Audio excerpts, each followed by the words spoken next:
इस तरह आयतुल्लाह शमसुद्दीन बयान करते हैं कि एक फैमिली थी और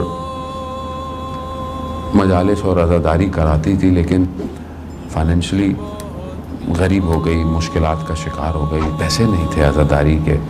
तो अज़ादारी के जब अयाम आए तो बड़ा तकलीफ़ में थे कि हमारे पास कुछ नहीं है, हम अज़ादारी कैसे करें।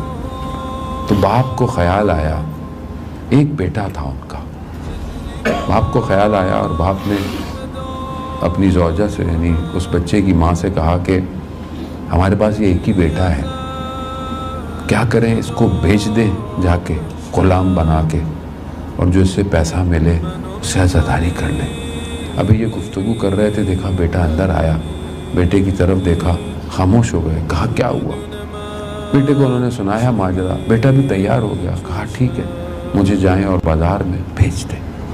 बेटे के सर को मुंडवाया और बाप जो है वो उसे बाज़ार में ले गया जहाँ पर ग़ुलाम बिका करते थे।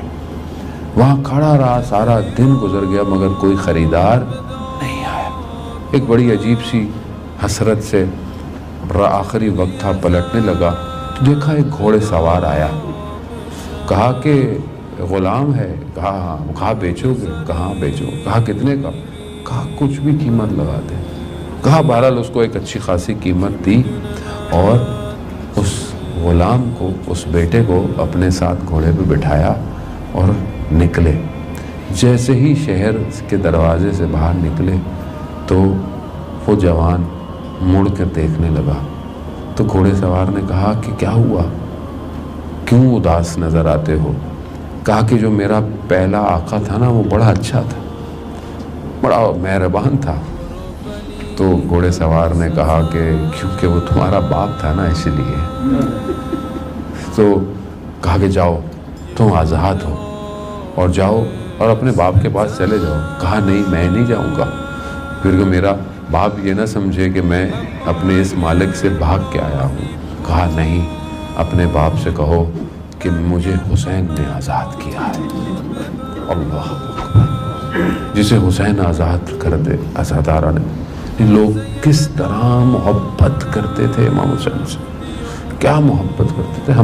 मैंने तो क्या दिया इमाम हुसैन को, मेरे पास है ही क्या इमाम को देने के लिए। अज़ादारा ने मोहतरम कालिमुद्दीन कहते हैं कि मुझे किसी का फ़ोन आया, तेहरान में कालिमुद्दीन थे।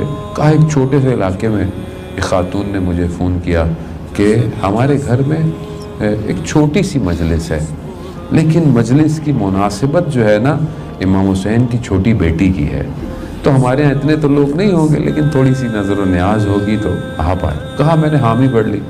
कहा कुछ देर गुजरी तो मुझे तेहरान के बड़े ताजिर का फ़ोन आया। कहा कि फ़लानी जगह मजलिस है, वहाँ जाओ, वहाँ जाओगे तो तुम मशहूर भी होगे और तुम्हें पैसे भी, हदिया भी ज़्यादा मिलेगा। तो कहा मैं किसी से कह बैठा हूँ कि मैंने मजलिस पढ़नी है।